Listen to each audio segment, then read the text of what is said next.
மூன்று வார்த்தைகள். விக்ரமாதித்தன் கதைகள் பகுதி 8. முன்கதை சுருக்கம். 7வது முறையாக தப்பியோடிய வேதாளத்தை மீண்டும் பிடித்த விக்ரமாதித்தன் அதை தோளில் சுமந்து கொண்டு நடக்கத் துவங்கினான். அந்த இருள் நிரம்பிய காட்டில் அமைதியாக நடந்தான். சிறிது நேரத்தில் வேதாளம் வழக்கம் போல பேச ஆரம்பித்தது. விக்ரமாதித்தா, இப்போது நான் சொல்கிற கதை தியாகம், நம்பிக்கை, துரோகம், சோகத்தின் கலவையால் நிரம்பிய ஒன்று. கேட்டு முடித்த பிறகு எனது கேள்விக்கு பதில் சொல்ல தயங்காது. 3 வார்த்தைகள். வட இந்தியாவின் ஓர் அழகிய நாடு ஸ்தம்பகிரி. அங்கு ஒரு எளிய கிராமத்தில் காலவர்மன் என்ற இளம் சிற்ப கலைஞன் வாழ்ந்து வந்தான். அவனது சிற்பங்களை காண நாடு முழுவதிலும் இருந்து மக்கள் வந்தார்கள். ஆனால் அவனது வாழ்க்கையின் ஒளி அவனது காதலி இளமொழி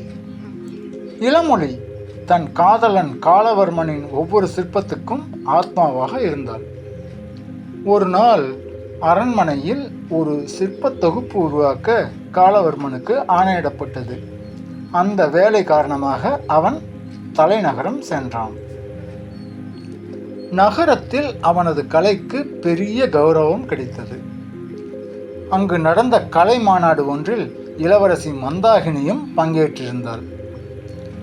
அவளுக்கு காலவர்மனின் கலை மிகவும் பிடித்தது. அவனை நேரில் சந்தித்து பேசினாள்.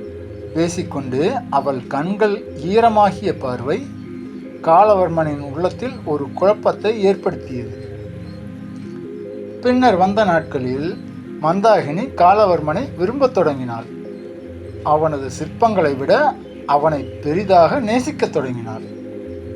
ஒரு இரவு காலவர்மனுக்கு இளவரசி மந்தாகினி ஒரு கடிதம் எழுதினாள். நீ செய்த ஒவ்வொரு சிற்பத்திலும் நான் உன்னை மட்டுமே காண்கிறேன். என் கண்களுக்கு நீயன்றி வேறு யாரும் அழகாக தெரியவில்லை. 3 வார்த்தைகள் மட்டும். நான் உன்னை விரும்புகிறேன். பதிலாக நீ செய்ய வேண்டியதெல்லாம் உனது சிற்பங்களில் என்னை பிரதிபலிக்கச் செய். காலவர்மன் அதற்கு பதில் எழுதவில்லை. ஆனால் 3ஆம் நாளில் அவன் உருவாக்கிய சிற்பங்களில் ஒன்று மந்தாகினியின் அசல் முகத்துடன் இருந்தது. அந்த சிற்பம் அரண்மனையில் எல்லோரையும் மிரள வைத்தது. மந்தாகினி மகிழ்ந்தாள். ஆனால் அதே நேரத்தில் காலவர்மனின் மனம் குழம்பியது. அவன் ஊருக்கு திரும்பிய போது இளமொழி அங்கே இல்லை. அவள் எழுதிய கடிதம் மட்டும் கிடைத்தது. அதில், நீ யார் யார் முகத்தையோ சிற்பமாக வடிக்கிறாய், ஆனால் என் முகத்தை மட்டும் 10 ஆண்டுகளில் ஒரு முறை கூட உனது சிற்பங்களில் வடிக்கவில்லை. நீ என் அருகில் இருந்தாலும் என் இதயத்தின் ஓசையை நீ கேட்டதே இல்லையா? இனி உன்னிடம் 3 வார்த்தைகள் மட்டுமே. உன்னை விட்டு விலகுகிறேன். அவள் சென்று விட்டாள். கதையை சொல்லிவிட்டு வேதாளம் விக்ரமாதித்தனிடம் கேட்டது. விக்ரமாதித்தா, இங்கு யார் தவறு செய்தது? காலவர்மனா? அவன் மந்தாகினியின் உணர்வுகளை தவிர்க்கவில்லை. அல்லது இளமொழியா? அவள் காலவர்மனின் திறமைக்குள் காதலை கண்டாள். தவறு யாருடையது? 3 வார்த்தைகளால் ஆன காதலா, அல்லது 3 வார்த்தைகளால் ஆன பிரிவா? சொல், யார் தவறு செய்தது? இதற்கு பதில் தெரிந்திருந்தும் நீ கூறாவிட்டால் உன் தலை சுக்கு நூறாக வெடித்துவிடும் என்று சொல்லி சிரித்தது வேதாளம். விக்ரமாதித்தன் பதில் சொன்னான். வேதாளமே, உண்மையான காதல் கண்களால் மட்டுமல்ல, நம் உள்ளத்தால் உணரப்பட வேண்டும். இளமொழிதான் உண்மையான காதலி. அவள் தன் காதலுடன் வாழ்ந்தாள். அவள் மேல் தவறில்லை. மந்தாகினியின் காதல் கலைக்குள் வந்த உணர்ச்சி. ஆனால் அவளது காதல் எதையும் இழக்க தயாராக இல்லை.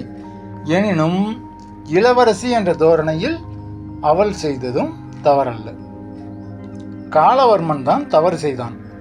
எப்படி என்றால், அவன் தன் உள்ளத்தை புரிந்து கொள்ளாதவன். 3 வார்த்தைகளால் காதல் வராது. ஆனால் 3 வார்த்தைகளால் ஒரு வாழ்க்கை முடிவடையும். ஆனால் காலவர்மன் செய்த உண்மையான தவறு, அவன் இளவரசியின் முகத்தை தன் சிற்பத்தில் கொண்டு வந்ததல்ல, இளமொழியின் முகத்தை ஒரு சிற்பத்தில் கூட கொண்டு வராததுதான். இதை கேட்ட வேதாளம் கைத்தட்டியது. தெளிவான சிந்தனை அரசே, நீங்கள் போற்றும் மௌனம் கூட உணர்ச்சியோடு பேசுகிறது. விக்ரமாதித்தரே, ஆனால் நீர் பேசிவிட்டீர், உங்கள் மௌனத்தை கலைத்து விட்டீர்கள். எனவே வழக்கம் போல நான் தப்பித்து விடுவேன் என்று சொல்லிவிட்டு பறந்து சென்றது. தொடரும்.